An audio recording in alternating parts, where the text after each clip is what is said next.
মাননীয় প্রধানমন্ত্রী, যাকে আমি এখনো বলি বাংলাদেশের বৈধ প্রধানমন্ত্রী শেখ হাসিনা, কারণ তিনি পদত্যাগ করেননি, এখনো পদত্যাগ করেননি।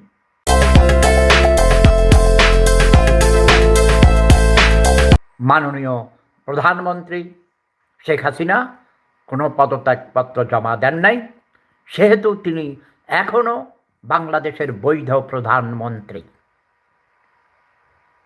ও মাই গড, এটা একটা পয়েন্ট।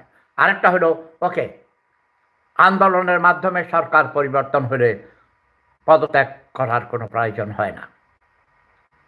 যদি আন্দোলনের পর যারা আন্দোলন করেছে তাদের নেতৃত্বে বিপ্লবী সরকার গঠন করা হয় এবং সংবিধান বাতিল করা হয়, কিন্তু বর্তমানে যেই সরকার, আমাদের তত্ত্বাবধায়ক সরকার না, সরি, ইন্টারিম গভর্নমেন্ট ও তত্ত্বাবধায়ক সরকার হবে, আজকে আইন হয়েছে, সেই জন্যই হঠাৎ করে তত্ত্বাবধায়ক সরকার মুখে এসে গেছে।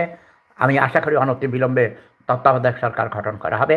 তত্ত্বাবধায়ক সরকারের অধীনেই নির্বাচন হতে হবে এবং আওয়ামী লীগ সহ জাতীয় পার্টি সহ সবগুলো দলকেই নির্বাচনে অংশগ্রহণ করতে দেয়া হবে। তা নাহলে এই নির্বাচন বৈধ হবে না, গ্রহণযোগ্যতা পাবে না। তাহলে আমি কি বললাম, দুইটা কারণে আমাদের মাননীয় প্রধানমন্ত্রী শেখ হাসিনা এখনও বাংলাদেশের বৈধ প্রধানমন্ত্রী। নাম্বার ওয়ান, তিনি পদত্যাগপত্র জমা দেননি, তিনি পদত্যাগ করেননি, জোরপূর্বক তাকে দেশান্তরিত করা হয়েছে। দ্বিতীয়ত হলো যে যারা আন্দোলন করেছে, আন্দোলনকারীদের নেতৃত্বে কোনো বিপ্লবী সরকার গঠিত হয় নাই।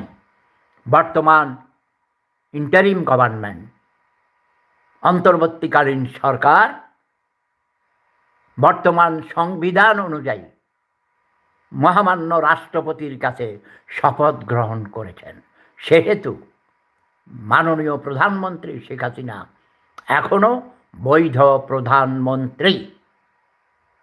আমাদের দেশের জনগণ এখনো অন্ধকারে হাবুডুবু খাচ্ছে। আওয়ামী লীগের যারা ক্ষমতাচ্যুত হয়েছেন, দেশান্তরিত হয়েছেন, অনেককে হত্যা করা হয়েছে, অনেক এখনো বাংলাদেশের জেলে আছেন।